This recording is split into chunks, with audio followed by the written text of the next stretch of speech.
From the crossroads of the Ozarks. Forgot which program we were doing. It's P.I.D. Radio. Welcome. I'm Derek Gilbert. I'm Sharon Gilbert, and the crossroads of the Ozarks are rather breezy today. We got a storm system north of here. That there may be another one that comes through here tonight. Don't know. A lot of stuff. You know, I found on YouTube, some of my favorite YouTube channels to watch now are the guys who live stream storm chaser coverage. Oh.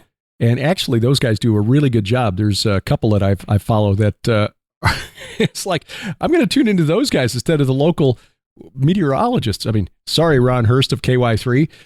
They do a fine job there at KY3 with alerts and stuff like this. But these storm chaser guys, these crazy, and they're getting live feeds from guys who are out in the middle of Iowa and Kansas following these tornadoes. It's really. Here's what's really annoying for those guys, because they're putting their lives at risk. Yeah.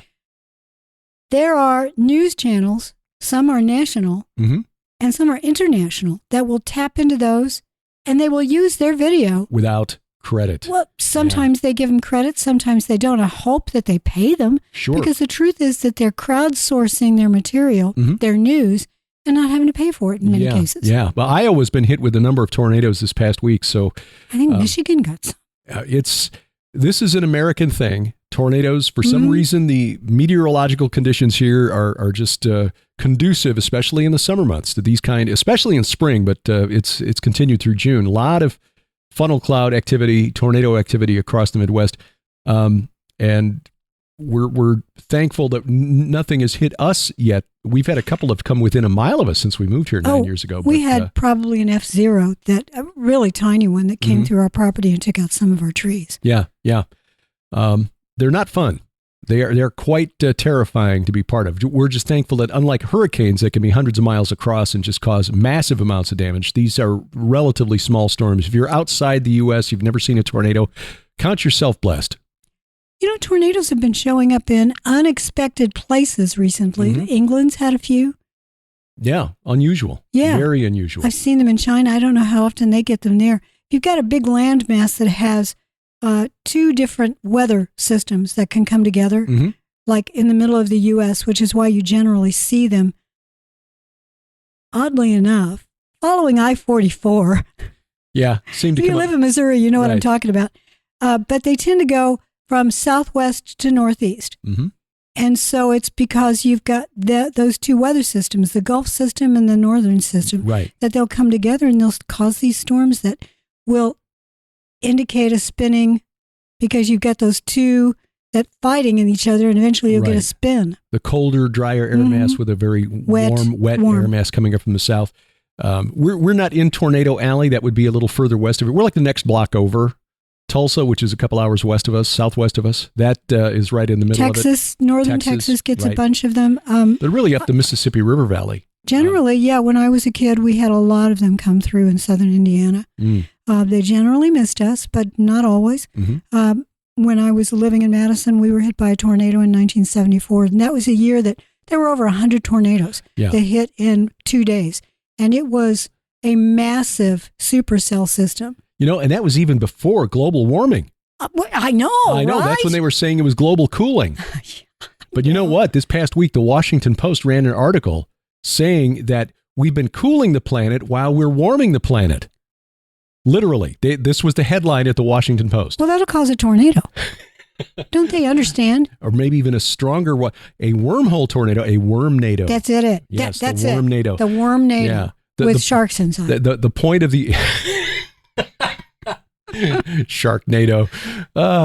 Good Shark times. Wormnado. Yeah. Oh, yeah. The point of the author's piece was that we have put particulates into the air with air pollution, which has cooled the planet while we're warming the planet by putting carbon into the atmosphere. So while we're cleaning up the air by removing particulates and clearing up the smog, we're now taking away that protective blanket of smog that's kept the planet from overheating. So if we're cleaning the air, we're actually going to supercharge the warming component, which means we need to stop cows from passing gas because the methane is now the problem. I see. They are twisting themselves into knots trying to make this make sense. Well, you'll love this. One of the articles that I posted at my X account this morning, formerly Twitter, my comment, I'll tell you in a minute, but the headline says, Scientists, we love scientists, identify greenhouse gases which could signal an inhabited planet. Okay. My question was, so greenhouse gases can be good? That's how we'll identify. We'll know we shall know them by their smog. Exactly.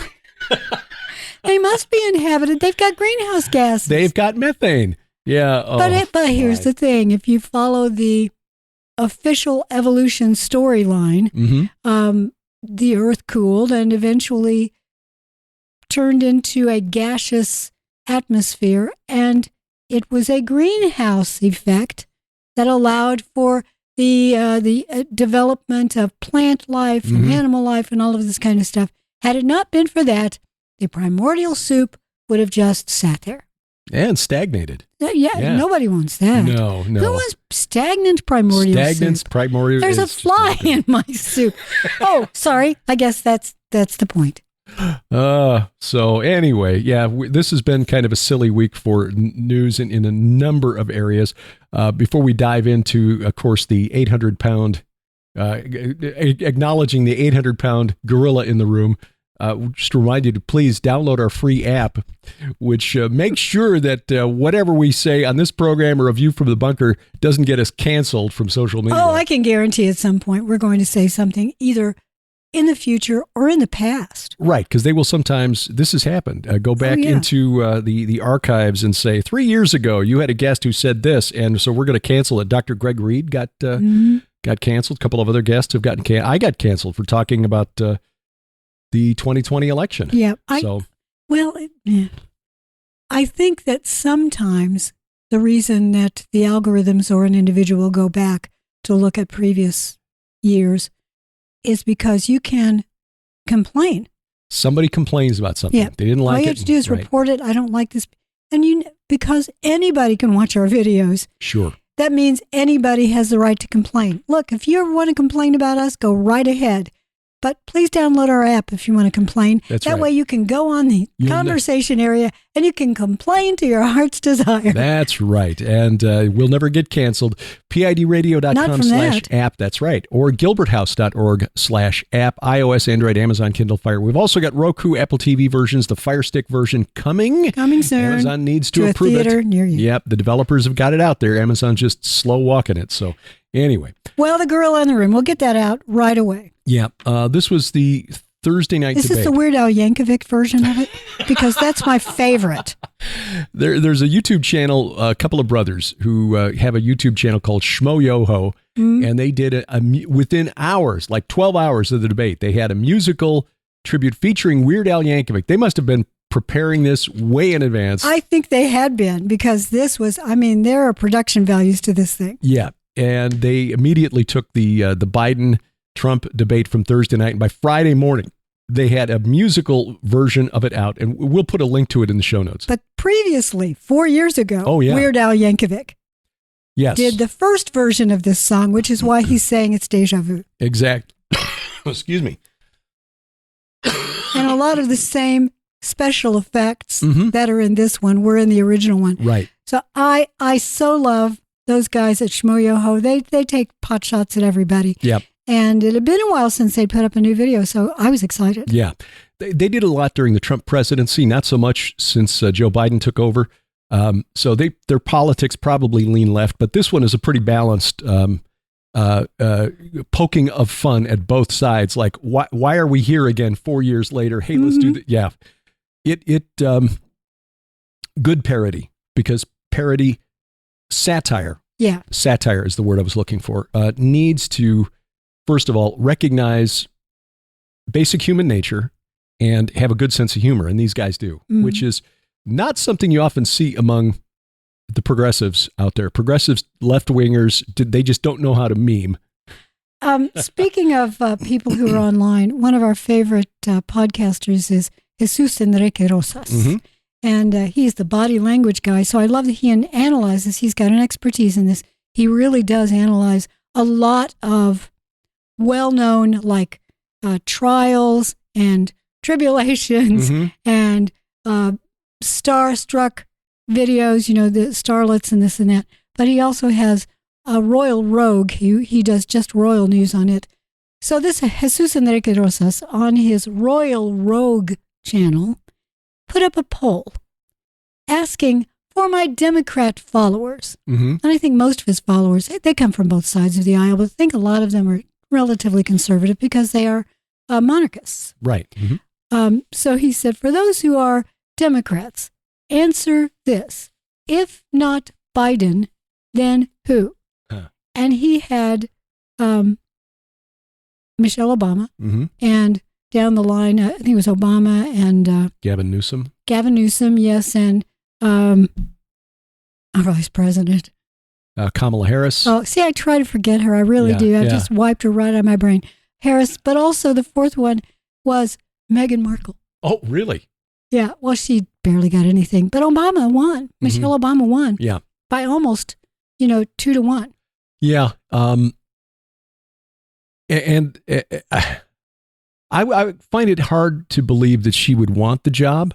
Well, she claims she doesn't. She says she doesn't, but that may just be clever. Like in the same way Octavian said, "I don't want to be a king. I don't want to be a Caesar Augustus." Yeah, I don't want to be. Because he recognized the politics. Well, there's the old, "I don't want to run for office, and if you force me to run for office, I won't really get into it. But if you elect me, I won't. Okay, I'll serve." Yeah.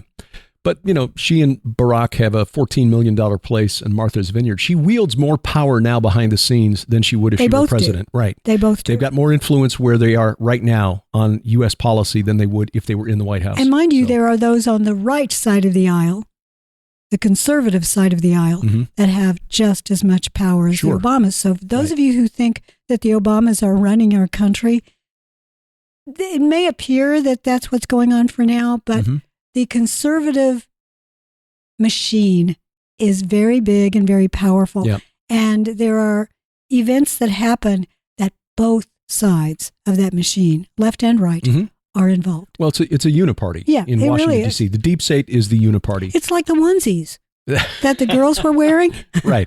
One piece that snugs around and fits and snaps around your back end so that you can't even go without permission.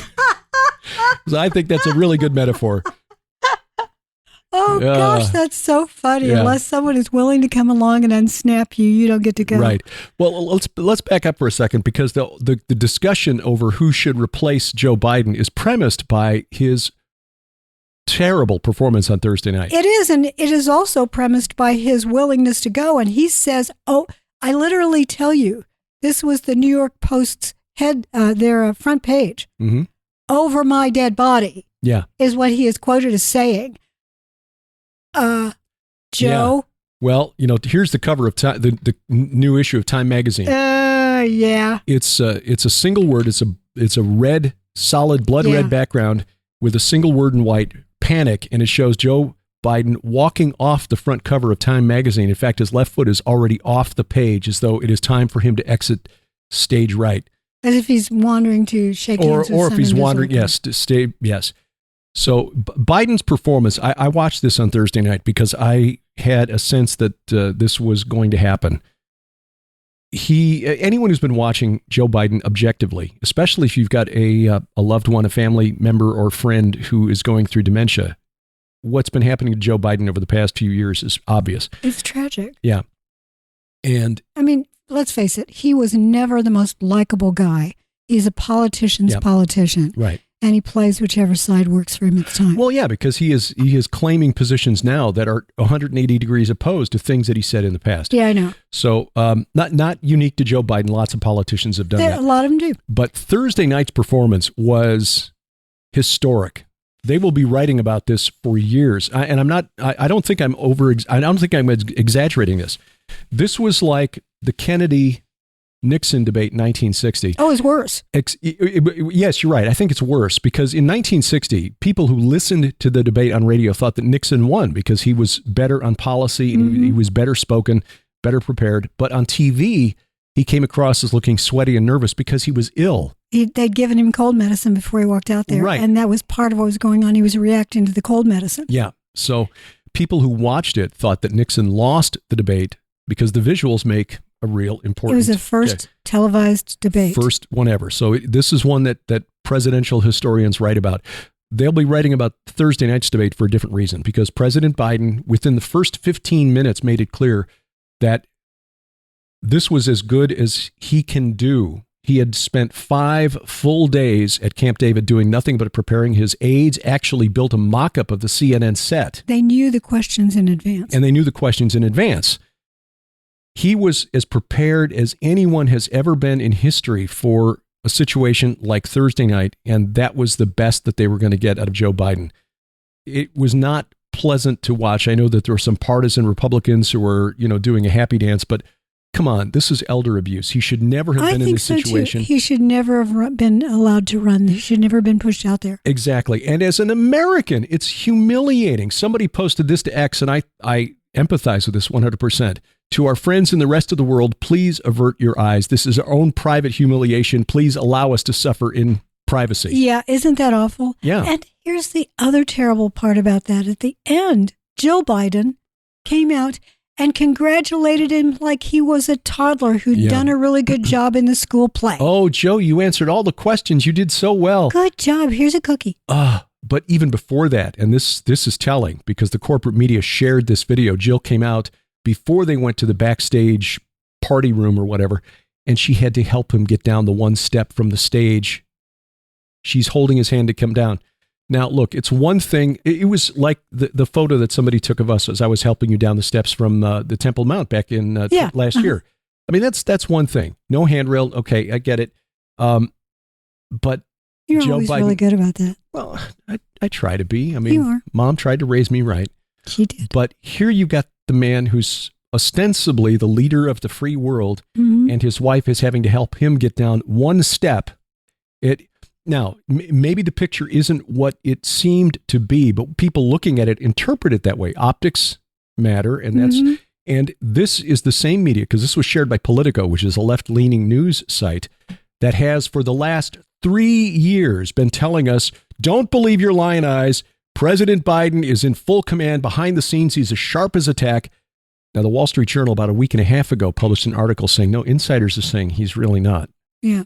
And for anyone who's watched him on the world stage for the past few years, we can see the decline. It is obvious, but the reaction from the press, I watched the reaction by the pundits on CNN and MSNBC after the debate to see how they reacted, and it was universal horror. It's like they couldn't believe what they had just seen. Van Jones on CNN, very left-leaning, interestingly was formerly a research fellow at the Institute of Noetic Sciences, the group that's trying to figure out scientific ways to get possessed. Wasn't he part of the Obama inside circle there for a while? Van Jones? Yeah, and he's a CNN commentator now. Yeah.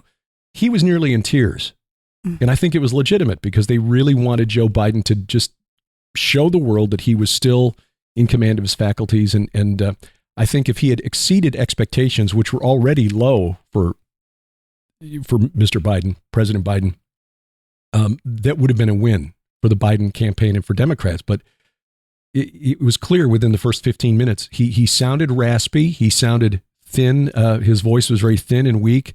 He was confused. He stumbled. There were times when he got lost in the his train of thought. His right. Closing statement, which had been prepared in advance, he stumbled, fumbled, got lost. It was really, this was an historically bad performance. This was probably the worst debate performance by a presidential candidate ever. And again, the Time magazine covered, New York Times running op-eds this week saying that it's time for Biden for the good of his country. This is what the headline says in the New York Times. For the good of his country, it's time for Biden to go. Yes, but there are now claims that it is too late to remove him from the ballots, to which I ask, why are November ballots being printed with his name on them? Because he's not the official candidate yet.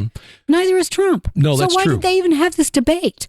This was the earliest debate in history, and there's some interesting theories about that. Why did the Biden campaign agree to this? And if you're listening from another part of the world, the reason we're asking this question is because generally the actual presidential election debate between the two candidates takes place after the candidates have been declared, after the conferences meet. Right. The party conventions, which normally take place in the summer. The Democrat convention is not been held yet. Neither has the Republicans. No. So these are the presumptive nominees. These are not the official nominees. And so you're right. Normally these would be held after the party conventions. But because of the primaries and the delegates that have been pledged at the primary levels, it's assumed. It's assumed. But I'll tell you what, these delegates are supposed to represent the proportion voted for in their respective states. However, deals are made at those conventions. Right. All the time. Right. Yeah. And probably what is going to happen with the Democrats is something at the convention to maneuver Joe Biden out of that slot. But as you say, yes, there are several states, for example, in Wisconsin, according to state law, it is too late to replace Biden on the ballot. A couple of other states, the deadline is coming up within days. It's very expensive to print all these up, by the way. Yeah, and Wisconsin is a swing state. That's an important state that will determine the outcome in November. So what this means for Democrats, we're not sure. But what the consensus of pundits after Thursday night on Friday was that the Democrats have to do something. But what they can do right now is not clear because there are some things that they need to consider. Kamala Harris, the vice president, reportedly furious that she's not in the conversation to replace Biden as the presidential nominee. But if anything, Kamala Harris is even less popular than Joe Biden. She, when she ran for president, was polling at about 3 or 4% in her home state of California, which she represented as a United States senator. She was trailing Biden and Bernie Sanders by a lot. And she dropped out of the race before the California primary to avoid the humiliation of being trounced in California. She has proven herself to be incompetent as the vice president. Her staff is chaotic. She has not handled the responsibilities that are thrown to her. And there's clearly, according to insider accounts, a split between Team Kamala and Team Joe. They don't like each other. Well, Kamala Harris is a word salad spinner. Mm-hmm. Just get the light dressing out or whatever it is you would like to put your salad cream or whatever you want to call it. Get it ready because if she is the candidate, salad is going to be flying all over the place. She won't win. No, and that's the thing. Democrats don't, and the never Trumper Republicans, in other words, the deep state, they don't want Donald Trump back in the White House, and they will do just about anything to make it happen. Well, then have Robert F. Kennedy Jr. Yeah, Bobby Kennedy Jr. Have him be the candidate. Well, that is an interesting possibility. Obviously, the other names you mentioned, Gavin Newsom, J.B. Pritzker, governor of Illinois. He's another one who's been tossed out there. Gretchen Whitmer of Michigan. No, not Newsom. I'm sorry. He would California the entire Well, and that's nation. the thing. And I think if he were to run, I think President Trump would just focus on, all he would need to do is just show live camera footage of the Tenderloin District in San Francisco. Yes, do you absolutely. want your city to look like this? Or Skid Row in Los Angeles. Uh-huh. Do you want your city to look like this? Or people pouring across the southern border, aside from San Diego? Do you want your small town to look like this? Exactly. Newsom, there are people who will look at him as like, wow, he's handsome. Vote for him. Because sadly, a lot of people do that. I know. He's probably the most electable of the bunch, except for Robert F. Kennedy Jr. If they got him at, but Big Pharma does not want Kennedy because he is a big. I know he's that guy. Yeah. But I'll tell you, if he had been part of that debate, and technically, if they were going to have two individuals who had not yet been declared the candidates, then Bobby Kennedy Jr. should have been up there. He should have been. CNN. He would have mopped the floor with both of them. Yes, he would have. He absolutely would have. He was kept off the debate stage through collusion between the Trump campaign, the Biden campaign, and CNN.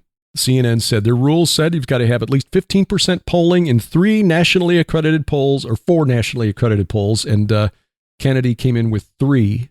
Even though he's going to meet the requirements to get on the ballot in all 50 states, they're keeping him off. neither Trump nor Biden wanted Kennedy on that stage because he's very well spoken, he's very smart, and would have won the debate more than likely. And suddenly you've got this spoiler in there, this Ross Perot level spoiler who's going to start drawing votes away from both candidates, and that's going to throw the election up for grabs. That may still happen, but that's the reason Kennedy was not there, is because neither the Republicans and the Democrats at the national level have basically rigged the game so that you cannot get a smaller party candidate into the public square. It's not like the UK even, or Israel especially, where you've got all these parties that are vying for votes here and there. Here it's Republican and Democrat. You get two flavors of the same party. However, if you had an empty suit, a handsome, beautiful, whichever, empty suit that suddenly appeared on the world stage, as with Obama, he'd barely been elected into the Senate. He hadn't even served a full term. Right. So if you get someone like that, then it's possible that that person would, we don't know anything about that person, but boy, he or she really knows how to talk. They really know the way I want to think. All you have to do is say things that are generic. Right. People that can go either way. Exactly. Right. Yeah. Barack Obama was a master at that. He was a creation. And he has parlayed that into, well, again, a $14 million mansion in Martha's Vineyard and a lot of influence behind the scenes inside the highest levels of the Democratic Party. There's been the other name we have not mentioned, who may also be waiting in the wings. Meghan Markle? No. No, that would be the Hillary. She was also on his list. Jesus Enrique Rosas' list. She didn't really pull out that much. I think she maybe got 12%. No, I think her time has passed. And she may even recognize that at this point, which may be why she's still kind of bitter. But she will probably enter the conversation. This weekend is one of, I assume, many, many phone calls, text messages, emails going back and forth between Democrat strategists, because President Biden, publicly anyway, has said, as you say, over my dead body. He's not planning to drop out. He says he'll be there for that second debate in September. I don't think he will, because I don't think he'll be the nominee by September. No, we'll say again, both Derek and I think that what's going on is elder abuse. We don't like him as a politician, but, there's no human being on earth that should be treated this badly by people who are supposed to care about him. Absolutely. The other thing is that even though it seems like all is lost for the American public when it comes to the polls in November, regardless of which side you support, you may feel like, I just don't really have a candidate that I like very much.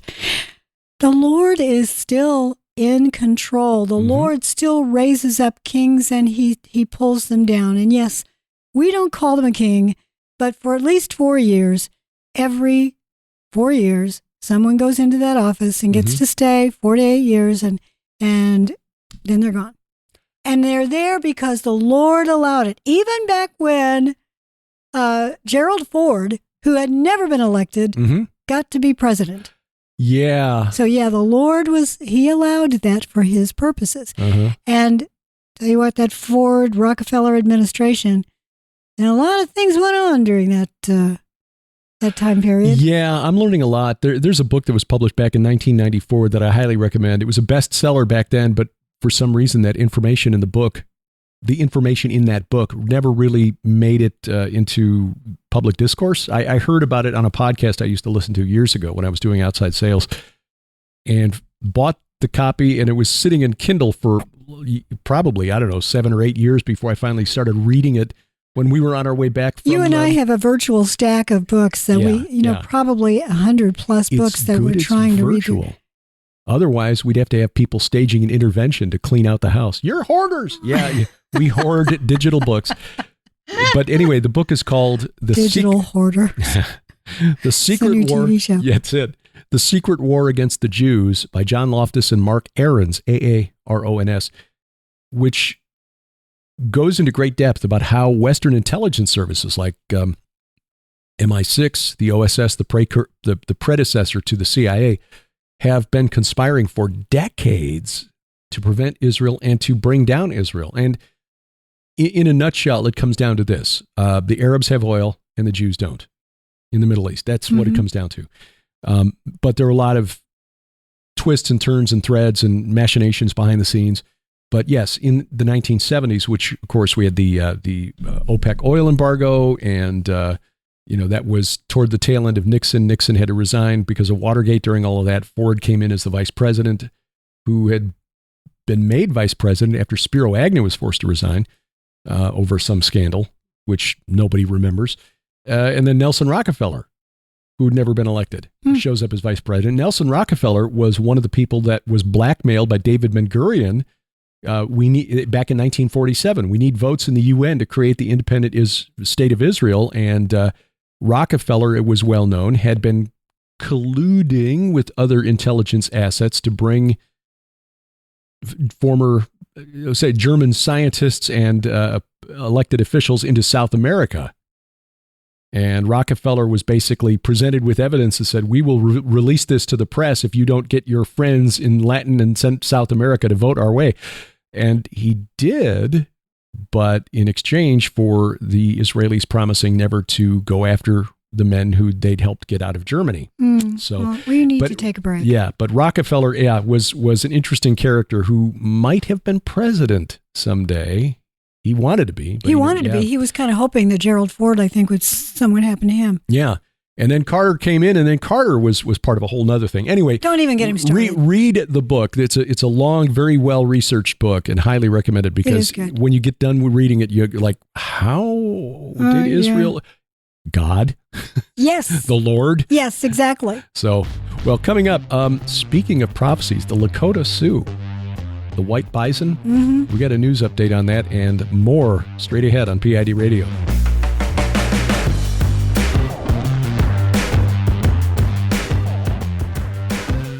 Giants, gods, dragons, they're all real.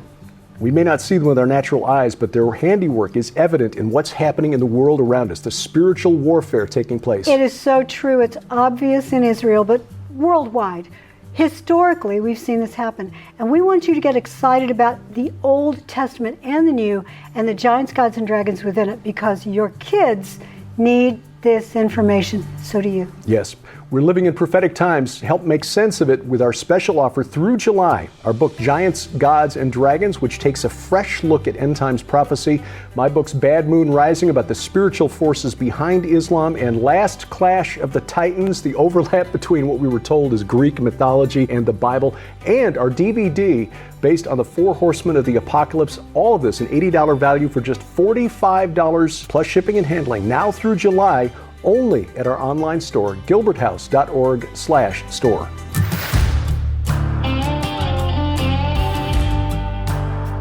Welcome back to P.I.D. Radio. I'm Derek Gilbert. I'm Sharon Gilbert, and we are delighted that you not only down our app, but you get involved in the conversation area. We love the fact that you guys ask us some questions. We're going to pick out a question in a little bit to answer at the very end of this P.I.D. episode. We also want to remind you earlier, and now I forget what it was. Welcome to my world. Age rabbit. We also want to remind you that, that we're going to be going back to Israel next year with Timothy Alberino, Doug Van Dorn, and Dr. Judd Burton. Yes. Who needs us? No, we got them. Yeah, we'll just come along. We'll listen to them the whole I know. Tour. March 25th through April 3rd are the dates, and we are praying that things calm down there. We'll also talk a little bit about the situation in Israel. But if you want to find out more, and the latest information will always be at gilberthouse.org/travel. We're also contemplating another solidarity tour. Yeah, right. That probably will take place right after the November election if we decide to go, because we don't want to get into December, because then you get into the rainy season and you can be someplace and suddenly a big river of water comes at you because there's nowhere for it to go. We want everybody to have a great time, but it is cooler in November, so it's a nice place where you can bring your little jacket or a light sweater and not be boiling during the day, as it sometimes is in May. Yep. We've been there in May before, and it's been in the 80s, and been there in May, and it's been 115. Right. So we are looking at future tours being either earlier spring and later in the fall. Yep. So possibility of going back. Aaron Lipkin has asked us if we'd be interested in coming back for another Solidarity tour in the fall. And we love going over there. I'd have gone right back the minute we landed back home. Yeah. So if you're interested, if you would be interested, and this would be a small group, maybe a dozen people or so. We'd like to get a dozen. Right. And if there's more, that would be wonderful. Yeah. Oh, absolutely. No more than 20, I don't think, because the van that we traveled in was really nice. It felt more intimate. Yeah. And, we took up a whole table on our own, but we could take up 2 tables in the dining hall. Right. And having meals and getting to know everyone else on the tour is really so special. Nice.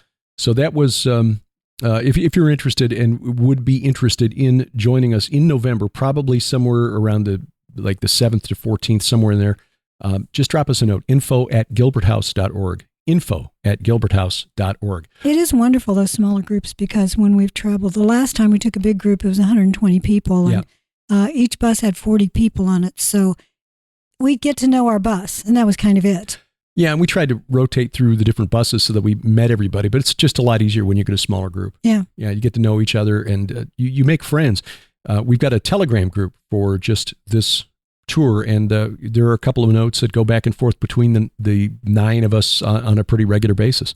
But we still see that with the last year's full Israel tour. I know. They still get together for Zoom fellowships. Right, a couple times a month. Zoom fellowships a couple of times a month. I love it so much. Also want to point out the page on our website, gilberthouse.org/hope for Sarah. Yes, please. My niece, Sarah Socklaben, she's my sister Debbie Ferguson's daughter. And Debbie loves her dearly. Mm-hmm. Sarah's got a son in high school, and she brought up a stepdaughter, Brooklyn.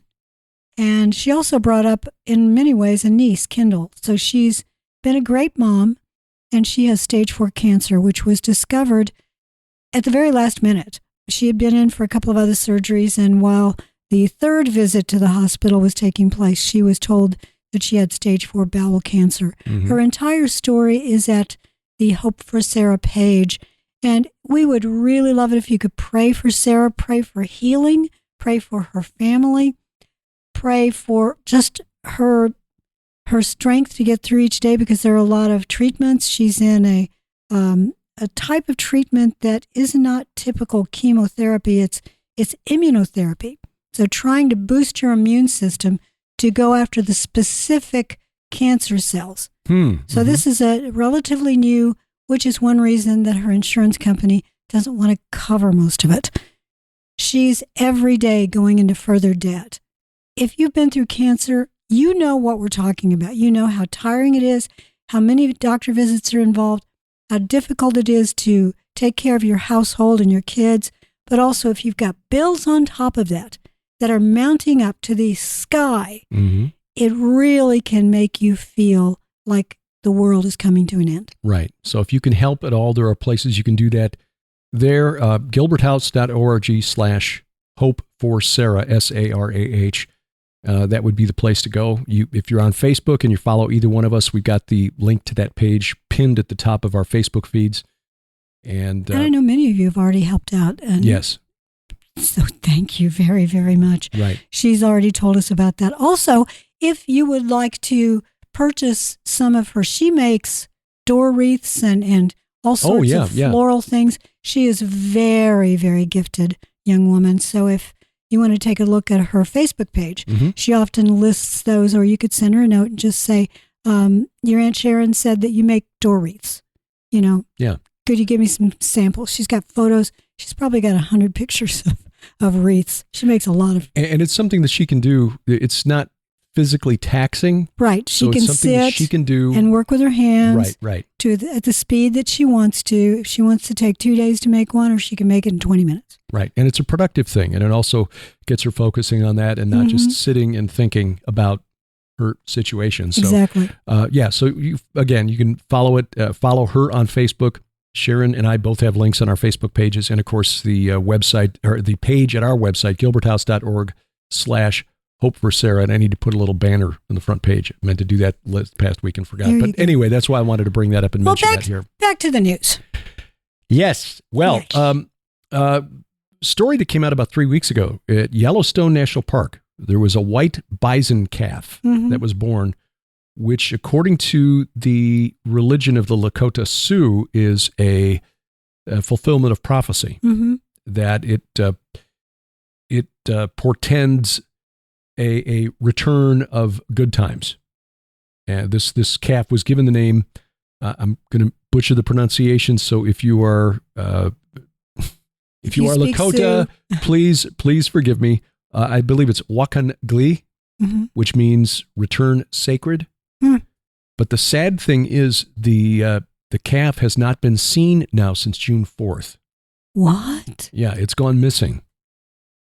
They confirmed the existence of the calf because there were a number of pictures from visitors to the park back in late May, early June. So they knew it was there.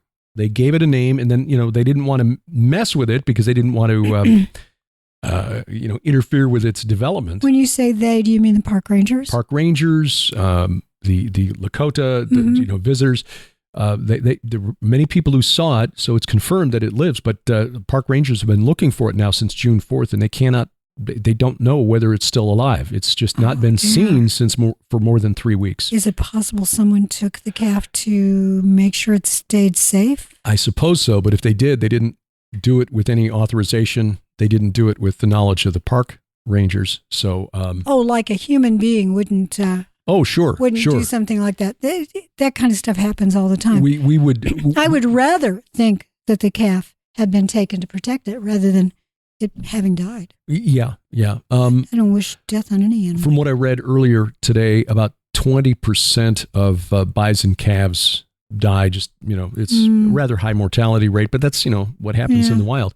So sadly, this calf that was kind of eye-opening. I mean, it doesn't happen often, but it's happened twice now since we started doing P.I.D. radio. I know there was another white calf that was born 10, 15 years ago. I forget when, but I know that there's been another one here within fairly recent memory. But this one... When we first started doing P.I.D., I do remember that. Yeah, but anyway, this one is missing, and they don't know whether it is still alive. We hope it is, but don't know for sure. By the way, speaking of bovines, there is a recent wastewater sampling project in a variety of cities, and San Francisco has H5N1 in its wastewater. Oh, huh. Now, there have been no reports of dairy farms or any cattle with H5N1 in that area. Now, those areas that do have dairy cattle, let's say you're cleaning the floor of your milking barn, right, your milking parlor, you're probably going to have some sort of waste that goes out into possibly a collection center that eventually makes its way into a wastewater plant. I don't know. Could go into groundwater for all I know. This isn't my area of study, but H5N1 is indeed excreted by the cattle that are infected, and probably then excreted by other animals. We know it's excreted by birds, possibly by the other mammals that are being affected. It also, H5N1 can infect dogs, cats, sea mammals of all sorts. It's been found in quite a number of zoo animals. So it's making the rounds worldwide. Yeah. But if it's in wastewater, then somewhere along the line, either animals have it or humans are carrying it. Right. This is a relatively new thing. They started doing this a lot, or at least it came to our attention. Yeah. In during the pandemic, testing wastewater for virus, and that's how they were able to detect. They're still doing that. Yeah, COVID viral, the presence of SARS-CoV-2 in wastewater. Yeah. So it's possible that excretions from birds that are infected are washing into the wastewater. Possibly. I mean, pigeons or whatever. I did see a story from about 3 weeks ago that health officials in San Francisco said there were a couple of asymptomatic chickens at a live bird market in San Francisco detected with H5N1. Mm-hmm. So, but yeah, interesting that there's enough of it that it's showing up in the wastewater. What I find, you assume that when a bird becomes ill, that the bird will die. Mm. No, not always. Yeah.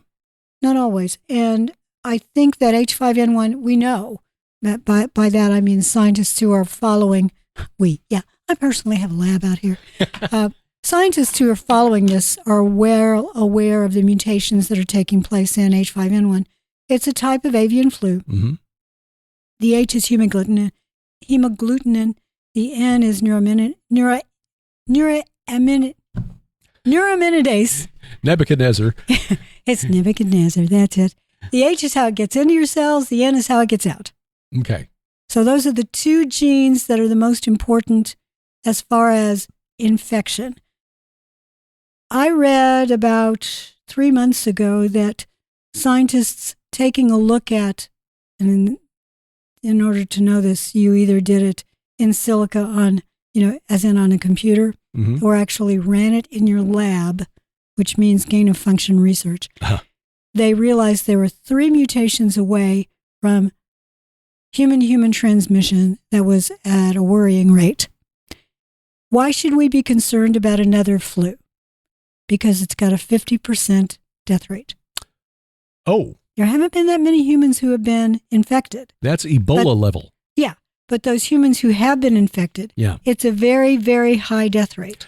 Yeah, typically Ebola is strange in that it is both very infectious and also highly pathogenic, highly deadly. Ebola is as high as 70%. In West Africa, it was really high. Mm-hmm.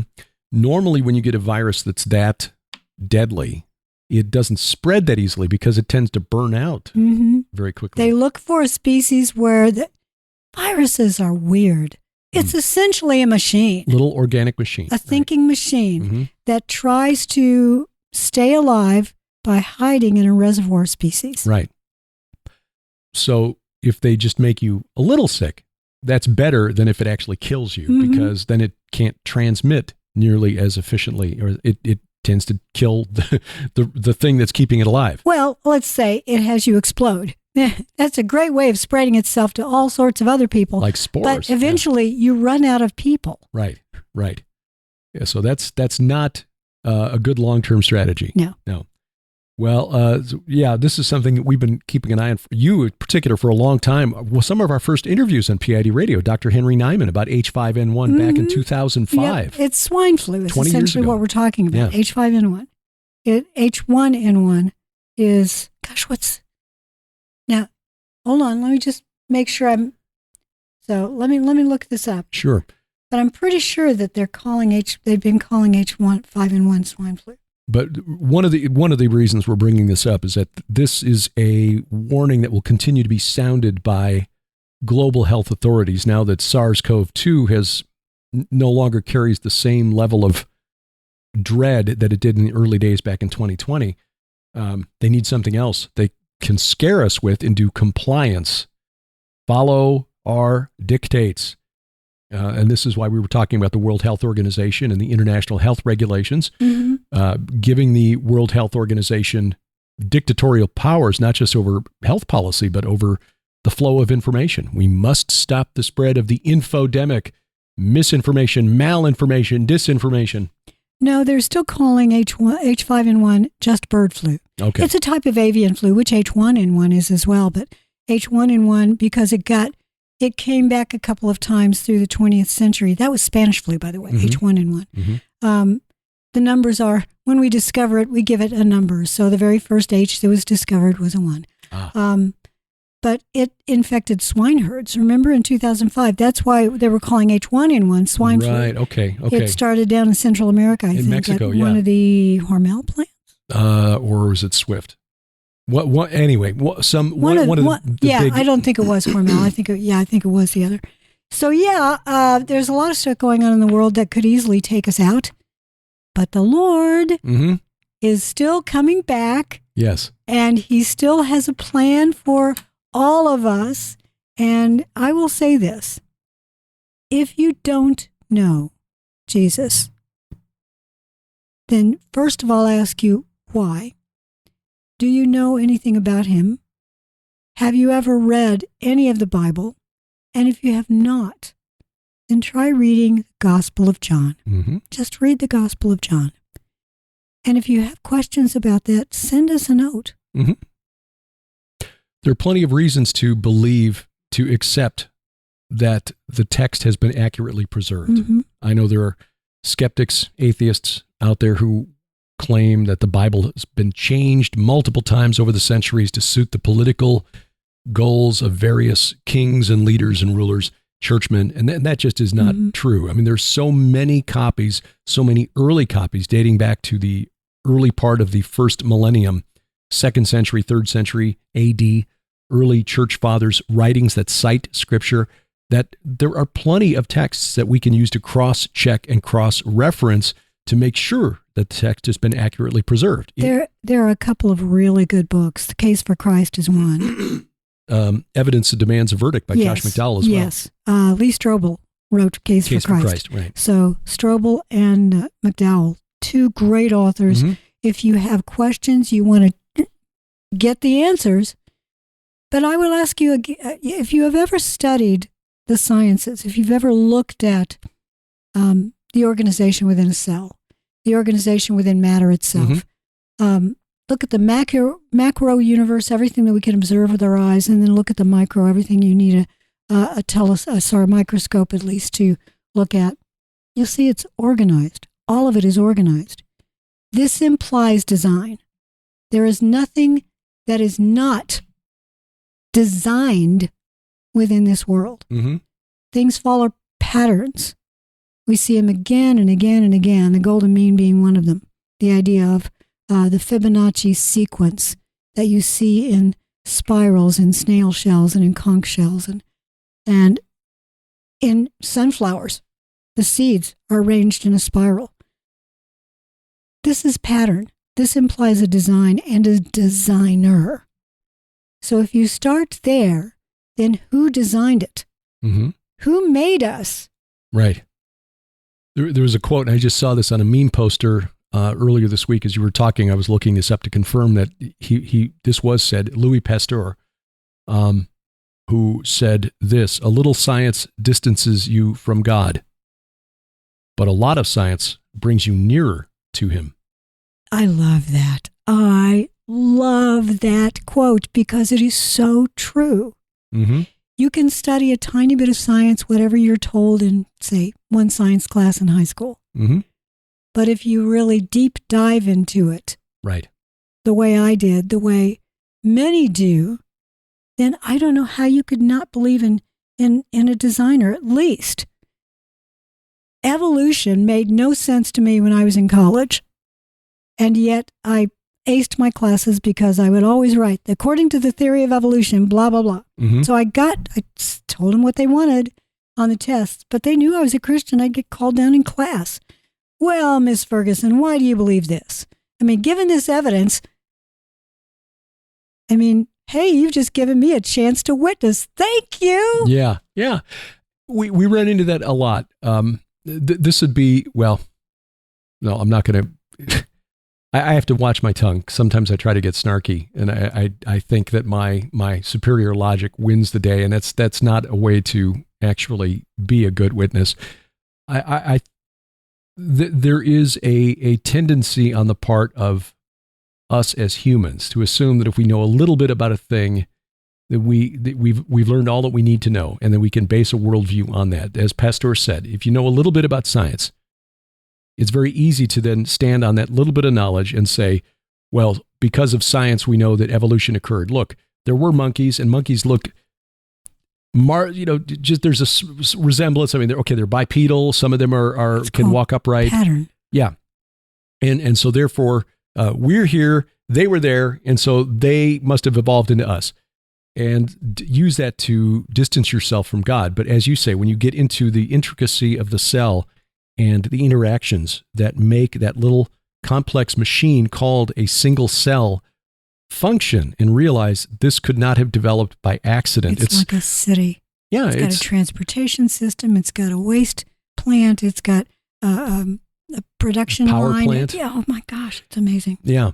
So when you actually dig in, you learn more about it, you realize this did not happen by chance. This was not the tornado going through the junkyard and just automatically, somehow self-assembling a 747. It just does not happen. We see that a lot in criticisms, again, of the Bible. Well, it's been changed over the years. Really, can you show me examples? And when you start really pressing and diving down, you eventually wind up with, shut up. That's why. Because there is no there. The more you dig in, the more you know, the less you realize. You realize the less you know. Well, and that the gap is filled in by God. I think also, and we're going to end up running long, I think also that the Old Testament prophecies that have been fulfilled by Christ, we know they weren't written at the time of Christ or after because we have the Septuagint. Right. Which had been around for at least 200 years before Christ was born. Yep.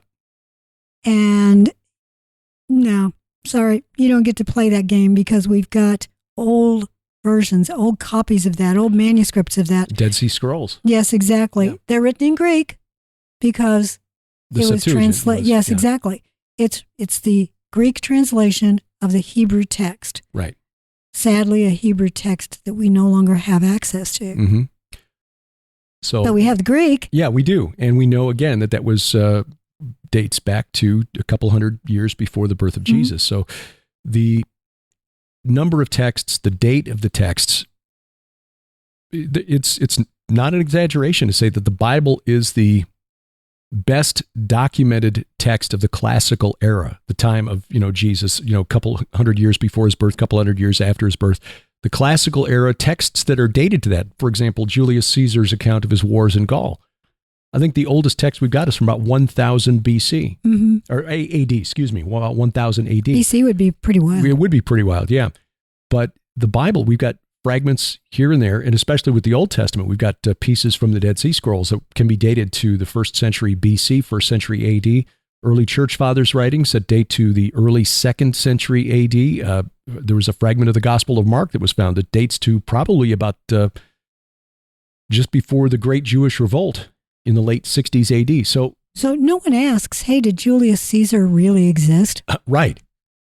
Or Brutus, or Cato, or Cicero, or Mark Antony. No, it's taken... No, Shakespeare invented all of them. And of course, Shakespeare was an invention too. It was actually we don't know exactly who. Christopher Marlowe. Well, there are some who say it was. Others who say it was. Who was the other guy that they're claiming? Johnson? Bacon. Oh, Bacon. Francis Bacon. Yeah. So, the evidence is there for those with eyes to see. The people who deny the historical evidence and the textual evidence of the Bible, the eyewitness testimony, are ones who just don't want to see the evidence in the world of science, especially at the molecular level, which is your area of expertise, is just phenomenal. And you look at the way the Earth, and there are scholars who've done this kind of work. We're not experts in this, but we defer to them. But astronomers who point out that the location of the Earth and the size of our sun and the frequency of the light waves that it puts out are so finely tuned as to allow for human life on this Earth, and it's so rarely seen in other stars in the sky that everything, including the fact that we have eclipses. Yes, that everything is the exact right size and distance for us to have eclipses, which is part of the signs and seasons. Promise from the Lord. Yeah. They're not there just for light. The unusual nature of the moon. The fact that it's so large relative to the size of the planet and that it doesn't, its spin is exactly tuned to its revolution. Right. So that it always revolving. Faces us. Yes. It's revolting. It's one of those. But the tides that it creates, which keep the waters from turning stagnant, which makes allows them for fresh life. all the time. Yeah, there's so much that is an indication of design. So I guess where I'm going with this, since I started this, is there is a God. Yes. Who loves you, who created us. And if there is a designer, and if he did create you, then other things in the Bible are true. He also died for you. Amen. Amen. Well, yeah, there's so many other things in the news that we didn't get to this week. I had hoped we'd talk about the Supreme Court, but I mean, again, in the grand scheme of things. Got a question? Did you find a question? Yes, I did. We will close with that because trying to, come up with something more significant than the fact that you are here listening to us, which is because not only did God speak all things into existence, he placed us at this particular point in history for his purposes. And here's the other thing. He works all things together for good. Amen. For those who are called according to his purpose, who love him. The fact that you're listening to this right now, the fact that Derek and I are sitting in this amazing barn that you helped us put together, you helped us build, all of that is part of his working it all together for good. Yep. So you're part of something greater. A tapestry. We are just a couple of threads here in this tapestry that the Lord is weaving, and so are you. But threads that are so important to God that he died for you. Amen. Amen. Well, question that came in recently from Agnes in the app. Oh, asking Agnes, your name means lamb. Ah, okay. Asking about the book of Enoch. And I've had people commenting after my presentation last week, which I put up on A View from the Bunker last Sunday night. It was my presentation from His Call Ministries last weekend. Thank you again to Alec and Ginny Wade for hosting me while Sharon was here with the girls, making sure Grace and Glory recovered well from their They're doing really spaying. well, by the way. Yep. But I took the presentation on the book of Enoch and the Valley of the Shadow of Death, and I had people commenting, Derek, stop saying Enoch. It's not Enoch, it's Enoch. Okay, I know, it's Enoch. It is, but most people say Enoch. Yeah. So anyway, just like we say it's Baal, like Mount Hermon, but it's really Baal. Most people say Hermon. Mount Hermon. Yeah. It's Mount Hermon. Hermon. Yeah. Call it my Midwestern accent, Book of Enoch. But why is Enoch not in the Bible? It's in the Ethiopian Bible. It is, and there were some early church fathers who argued for the inclusion of Enoch in Scripture, and it is clear. And if you've not read Dr. Michael Heiser's Reversing Hermon, and also his Reader's Companion to the Book of Enoch, Volumes 1 and Volume 2. Volume 1 deals with the Book of the Watchers, chapters 1 through 36, which expands on the Genesis 6 story of the sons of God who came down and commingled with human women. And chapters 37 to 71, the Book of Parables, which contains some prophetic stuff that are not included in the Old Testament. So no Jewish writing prior to the end of the 1st century BC, just before the birth of Jesus, includes things like, well, most prominently, the use of the title, the Son of Man, for a messianic figure who comes to earth as the instrument of God's judgment on sinful angels, wicked kings, and so forth. That's not in the Old Testament anywhere. Not in any Jewish writing prior. So looking at that and looking at the Book of the Watchers in the first 36 chapters and the fact that you've got these sinful angels who corrupted the earth, that also is reflected in some of the writings in the New Testament. For example, Paul in the letter to 1 Corinthians, women should have a symbol of authority on their heads because of the angels. Mm-hmm. That's new. That's not in the Old Testament. And that doesn't appear until the Book of the Watchers, which was probably written by about 300 BC. I think it actually says that their heads should be covered. Yeah. And there are some who take that to mean that they should have authority, someone who's there to protect them. Right. It doesn't necessarily mean your hair.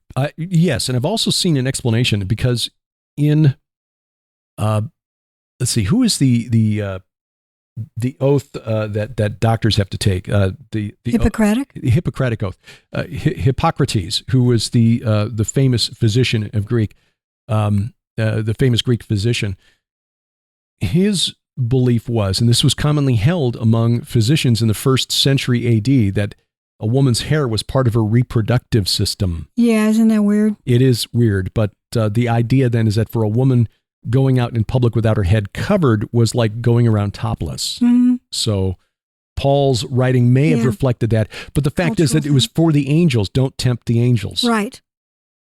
And that's another new thing that comes from the Book of Enoch. Yes, but also in the Book of Enoch, you get the Book of Parables. Right. And the Lord himself quoted from that.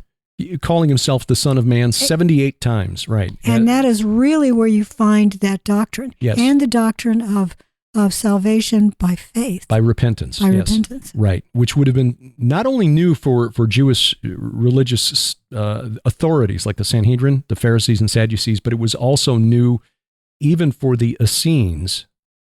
So this is why scholars think the book of Enoch, that section of it, chapters 37 to 71, was probably written by Essenes living in the north near the Sea of Galilee. Not at Qumran, because at Qumran they believed you had to follow their rules.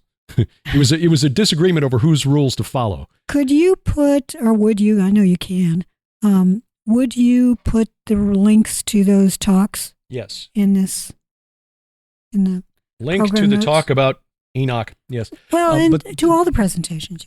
Can you do that? Are they all up there? They are at Rumble, yeah. The one that I posted to A View from the Bunker last week, I cleaned up the audio because there was an electric hum that had to be removed. So the Rumble version, yeah, wasn't very musical, just annoying. But I will put that in the notes below if you want to see the talk. The reason the book of First Enoch is not, and there's a second Enoch and a third Enoch, those are written well into the Christian era. Yeah, and it's First Enoch. First Enoch, when we say the book of Enoch, typically it's referring to First Enoch. That has some internal contradictions, especially when you get chapter 71 and later. Yeah. Like, for example, chapter 71 reveals that Enoch himself was the Son of Man. And obviously that's not correct because Jesus was the Son of Man. Yeah, and I think that yields into some of the weird Metatron sort of stuff. Nah. Right. So there's some internal contradictions and some doctrinal issues with it. Some scholars believe that chapter 71 with the revelation of Enoch as the Son of Man was added by Jews in the first century when they realized, hey, the Christians are saying that Jesus was the Son of Man. We can't have that. And so that, because of that and some other internal contradictions, there are good reasons that Enoch is not in the Bible, but it is worth knowing what's in there because referenced by Jesus, referenced by Paul, referenced by Peter and Jude, John the Baptist with his teaching of a baptism of repentance for the forgiveness of sins. All of that comes from the book of First Enoch. And now you're starting to understand why when you ask us these questions in the app, and we're so glad you do, I at least don't always wade in and actually type out an answer because I'm using my phone or my iPad, and I don't like using that little finger type to try to say all of this. Yes. It's easier for us to give this nice 10-minute diatribe sort of answer to you than to TLDR. That is our tribe. We are the diatribe. We're diets. The diet tribe.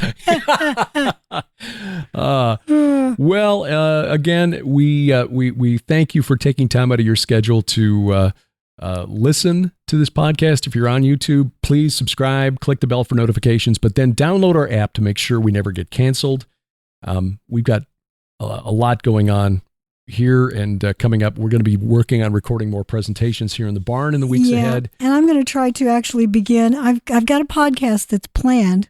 I did a really quick one on our porch a few days ago, and I want to keep these pretty short. Sure. The one I did on the porch was maybe 2.5 minutes, and it's already 3,000 of you have watched it. So thank you very much for doing that. I'm having our good friend Jeffrey Martis, who is the king of book covers, do a logo for me, but it's going to be called The Armored Sheep. So my Armored Sheep podcast will probably start in September because Jeffrey said he couldn't get to the logo until August. He's been doing book covers for our nonfiction works, plus he's been doing book covers for what are planned re-releases of Winds of Evil and The Armageddon Strain. I know, I've seen some of those. Aren't they the best ever?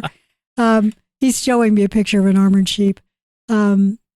But the idea with the Armored Sheep, of course, is that we are sheep. Psalm 23 is one of my core studies. Mm-hmm. I have learned so much stuff from digging into the original language and the context of the understanding at the time. And the fact that in Ephesians 6, we are told that even though we're sheep, we're soldiers. Yep. So soldier sheep have to arm up. So armored sheep is what I want.